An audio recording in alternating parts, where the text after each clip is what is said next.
तो भगवान का नाम में इतनी शक्ति है महाराज कि नाम लेने मात्र से संसार का कल्याण हो जाता है। में कितनी शक्ति है, इस पे एक मुझे कथा याद आ गई, ध्यान से सुनिएगा आप लोग। महाराज एक गांव था जिसमें दो भाई थे, ध्यान से समझिएगा।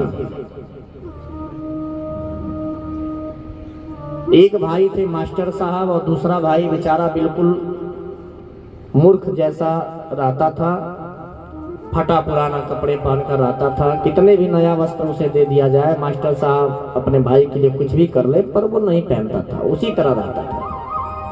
गैया भैंसिया का चारा डालना, गोबर उठाना, ये सब करता था। पर मास्टर साहब को अपने भाई की यह दशा देख के बड़ी दया आती थी, क्योंकि मास्टर साहब बड़े धार्मिक थे, तो चाहते थे कि मेरा भाई भी भगवान का नाम लेता रहे। आप मनुष्य होकर के भी पशु की तरह जीवन अगर जी रहे हैं ना, तो ये जो मनुष्य जीवन आपको मिला इसका कोई मतलब नहीं है। बड़े भाग मानुष तनु पावा, ये बड़े भाग्य से शरीर मिला है जो हम आप बैठ करके ये कथा सुन रहे हैं। समझिए बात को। अच्छा, मास्टर साहब जो है चाहते थे कि मेरा भाई भी भगवान का नाम बोले, नाम ले, पर बोलता ही नहीं था। एक बार मास्टर साहब गांव के किसी पंडित जी के यहाँ गए। महाराज जी, हमने सुन रखा है आप बड़ी सुंदर कथा करते हैं, तो मेरे यहाँ भी कुछ ऐसा उपाय करिए कि मेरा भाई कम से कम 2-3 बार राम बोल दे, कुछ तो बोल दे। ये सामाजिक एक कहानी है जो आप लोगों को सुनाया जा रहा है कि जिससे आपके दिमाग में कुछ ज्ञान बढ़े कि प्रभु के नाम में कितनी शक्ति है। ये कोई शास्त्र में नहीं लिखा है, ये हम आपको ऐसे बता रहे हैं कि आपको समझ आवे कि भगवान के नाम की महिमा कितनी है। मास्टर साहब गए पंडित जी से, कहे पंडित जी कहे ठीक है। मास्टर साहब हंसते हंसते कहे महाराज एक कृपा करिए। हंसते हंसते ही हंसी मजाक में पंडित जी ने से कहे कि मेरा भाई जब राम राम बोलेगा ना तभी मैं दक्षिणा बढ़ा के दूंगा आपको। पंडित जी महाराज हंसने लगे, कहे ठीक है। अब पंडित जी को परसों आना है, एक दिन पहले तैयारियां शुरू हो गई, मंच बनना शुरू हो गया, माइक टेंट सब लगना शुरू हो गया। अब उस जो सीधा साधा भाई था वो पूछा किसी से, अरे भाई ये सब क्या हो रहा है? किसी ने बताया तो अरे खातिर पंडित जी लोग आवत कथा सुना रहे। अच्छा, पंडित जी का आने का समय भाई 3 बजे, वो 2 बजे 1 बजे ही निकल गया धोती कुर्ता लेके घर से। धोती कुर्ता लेके गए, ना हम रहेंगे ना हम सुनेंगे, गायब हो गया। पंडित जी आए तो जजमान खोजाने लगा, अरे भाई जजमान कहाँ है मास्टर साहब? मास्टर साहब कहे देखो भाई कहाँ बा? पूरा गांव लोग खोज दिए, कहीं नहीं मिला। अब पंडित जी बेचारे मन उदास किए हुए किसी तरह कथा शुरू किए। मास्टर साहब स्वयं जजमान बन के बैठे, कथा शुरू हुई। पंडित जी ने कहा महाराज जब जजमान ही भाग गया तो कथा क्या हो? कहे महाराज करते रहिए, हम व्यवस्था करा रहे हैं, कहीं से उसको मिलो, पकड़ा जाए। अब मास्टर साहब ने 2-4 गांव में भेजा, पता लगा मौसीउरा है। मौसा के यहाँ लोग गए खोजने तो चला गया फुफियौरा। फुफा के यहाँ लोग खोजने गए तो चला गया मौसीउरा। कभी ननिहाल, कभी मौसा, कभी फुफा, कभी फुफी, हर जगह घूमता था। ऐसे करते करते 6 दिन की कथा बीत गई। पंडित जी का हालत खराब है। अरे जो तय है वही नहीं मिलेगा, बाकी तो छोड़ दो। जजमाने नहीं रहेगा तो जो तय है वही नहीं मिलेगा, बाकी तो छोड़ो। पंडित जी की हालत खराब।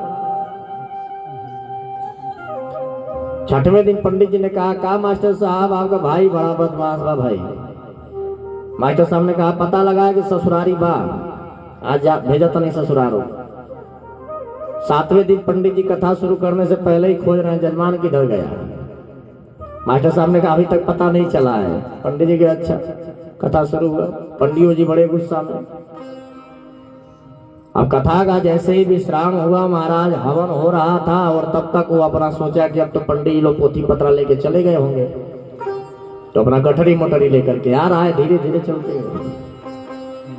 पंडित जी देखते ही समझ गए कि यही है। मास्टर साहब से पूछे मास्टर साहब वही है क्या? बोले हाँ महाराज आ तो गई, अंत भला तो सब भला। पंडित जी के हम तो भला आप भी हमें के बताओ। और पंडित जी हवन पर से ही कूद करके गए, उठा के पटक दिए उसको। पंडित जी तो बड़े क्रोध में थे, उठा के पटक के लगे मुंह पर थुथुना को मार दें। बेहुदा 7 दिन से कथा कर रहा हूँ, खोज रहा हूँ, तेरा पता ही नहीं है, हालत मेरी खराब है। ये 4-5 लोगों को लेकर आया हूँ, दूंगा क्या? तू आज कथा में आया है। कहा कि राम बोल, नहीं बोलेगा तो दक्षिणा नहीं मिलेगा मुझे, बोल जल्दी राम। अब वो जान गया कि हमारा बोलने में इनके बाप।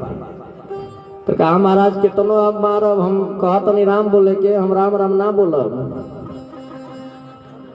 पंडित जी कहना कि बस हो गए, 3 बार तो राम रौरा बोलनी ना। मास्टर साहब सुनी, कहा है ना कि कितनो प्रयास करब कि हम राम बोली, लेकिन हम राम राम ना बोलब। बोल रहा ना मास्टर साहब कहना जय हो सरकार, आपका जय हो, अंत भला तो सब भला। अंत में भी तो 3 बार बोला। अरे भगवान का 1 बार भी नाम ले लो तो उससे कल्याण हो जाता है, 3 बार तो बहुत हो गया। अब पंडित जी ने कहा देख मेरी ये गुरु दीक्षा है, अब तुम्हें ऐसे ही मिलना था, सो मिल गया। अब सुनो बेटा, तुम इतना पाप किए हो, कभी भगवान का नाम नहीं लिया, तो जाओगे तुम यमराज की नगरी में, ये तो निश्चित है। पर यमराज जब आएंगे सामने और पूछेंगे कि तू ये बता कि तुम्हारी कुंडली देखेंगे और कहेंगे कि भैया तू तो जीवन भर पाप किया, लेकिन पुरी में यही 3 राम दिखाई देगा तुम्हारा। और जब यमराज पूछेंगे कि 3 का क्या चाहिए तुमको, जो 3 बार राम बोले हो, तो जो मैं बता रहा हूं वही करना। और कान में पंडित जी ने मंत्र दे दिया, ऐसे ऐसे करना। कुछ दिनों के बाद वो अपना उसकी मृत्यु हुई। यमराज के दूत लेके पकड़ के गए, यमराज के सामने पेश किया गया। चित्रगुप्त जो कुंडली रखते हैं अपना, चित्रगुप्त आए, यमराज ने कहा पढ़ो इसकी कुंडली क्या है। चित्रगुप्त नीचे से ऊपर तक देख रहे हैं, कभी कुंडली कभी उसको। क्या महाराज क्या बताऊं इसकी कहानी? बोले अरे भाई बात क्या है महाराज, ये तो मृत्यु लोक में भी विचित्र ही था और आज भी विचित्र ही आया है। बोले क्या बात है? बोले 3 बार राम बोला ऐसे। यमराज भी हंसने लगे कि 3 बार बोला भी तो पंडित जी के मजे के कूटने के बाद बोला। ठीक है भैया बता क्या चाहिए तुझे, क्या अंतिम इच्छा है? बोला महाराज हमारे गुरुदेव ने कहा था कि 3 जो राम बोले हैं उसका फल पहले मुझे भगाओ। 97% तो मैंने पाप ही किया, 3% राम बोला, उसका पहले फल मिल जाए, आनंद आ जाए, फिर तो दुख झेलूंगा। अब यमराज सोचने लगे भाई वचन तो दे दिया, लेकिन अब ये तो हमको भी नहीं पता है कि इस 3 राम का फल क्या है, वो भी इतना। अब ये तो सीधा साधा सही से बोला भी नहीं है कि इसको फल दिया जाए और कह भी दिए, अब क्या होगा? तो कहे भैया हमको तो ये नहीं पता है, चलो ब्रह्मलोक में ब्रह्मा जी के पास चलते हैं, पूछा जाए कि 3 बार राम बोले हो, ये भी पंडित जी के बार बार मारने पीटने से, तो फिर क्या होगा? तो ले करके चले ब्रह्मलोक को। जब चले तो यमराज की सवारी है भैंसा, भैंसा पर अपना बैठ के यमराज जा रहे हैं। तो कहा कि क्या यमराज जी 3 बार राम बोला कि ये मतलब कि रौरा भैंसा बजाई, हम पैदल पैदल। यमराज कहना कि आवा तुम बैठ जा भैंसा पर, बैठो ना। लेके गए ना ब्रह्मलोक में। ब्रह्मा जी देखते ताकत होना कि आज तक तो हम जानते नहीं कि कहीं यमराज बनाए, 2 यमराज कहाँ से आ गए। ब्रह्मो जी दाढ़ी खिंचवावत है, आज तक तो हम यही जानते थे कि एक ही यमराज है, एक 2 यमराज कहां से आ गए ना। ब्रह्मा जी पूछना भैया यमराज के है? यमराज आगे बड़ा कहना कि हम ही यमराज है, हमारा छोटका भाई है। कहना कि ये कहां से आ गए बा?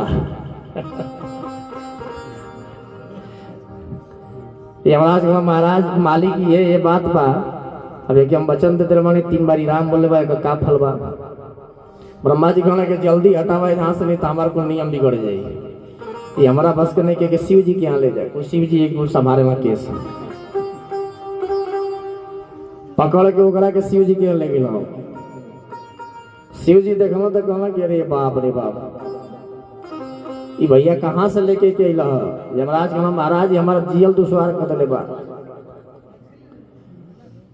शिव जी पूछना कि कहाँ से पकड़ ला है? कहा महाराज मृत्यु लोक से आयल बा, एक उपाय बताई, 3 राम बोलला का फल होला? शिव जी कहना देखा ऐसा कुल भूत पे हमरो क्या नहीं गई तो कुलहनी के परेशान कर दे, कुलहनी के सरदार बन जाई, जल्दी है कि हटाई लोग ले जी बैकुंठ लोग। वहां से चला बैकुंठ लोग में गया। भगवान के सामने जब गया तो भगवान से पूछे यमराज की महाराज मालिक, अब आप अपना के से वापस मत कर लेते हैं कि हमें अपने के झेले के पड़े, अब आप बताइए कि क्या करे के बाद। कहला कि क्या हुआ? बोले 3 बार राम बोल ले बा, अब 3 बार राम बोलला का फल ये मिलल वगैरह के कि भैंसा पर बैठ के आवता, अब एक का हुई बताए। भगवान हंसने लगे। भगवान ने कहा कि सुनो यमराज, मेरे नाम की महिमा देखो कि 3 बार राम बोलने का फल इसे मिल गया। कैसे मिल गया भाई? बोले देखो, 1 बार राम बोला था तो उसका फल ये मिला कि ब्रह्मलोक में ब्रह्मा जी का दर्शन कर लिया। दूसरा बार राम बोला था तो शिवलोक में शिव जी का दर्शन करके ये आया है। और तीसरा राम बोला था तो ये मेरे यहाँ बैकुंठ लोक में आ गया, और जो मेरे बैकुंठ लोक में आके मेरा दर्शन कर लिया, क्या वो दोबारा यमपुरी में जाएगा? यमराज माथा पकड़ के बैठ गए। प्रभु आपके नाम की महिमा इतनी है, मुझे आज पता चला है।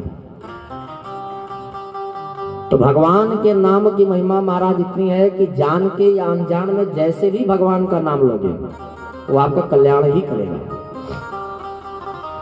अजामिल ने अनजाने में भगवान का नाम लिया और फिर भी भगवान के पार्षद उसे लेकर बैकुंठ लोक चले गए। तो सुखदेव जी कहते राजन ये बताओ कि अगर अजामिल ने भगवान का नाम अनजाने में लिया, उसका कल्याण हो गया, तो कोई व्यक्ति अगर जानबूझ के प्रभु का नाम दिन रात रखता हो, जपता हो, तो क्या उसका कल्याण नहीं होगा? इसलिए प्रयास करो, कहीं भी मन रहे, शरीर रहे, कुछ भी रहे, शरीर कहीं भी रहे पर मन भगवान के चरणों में लगा रहे। प्रेम से बोलिए राधे राधे।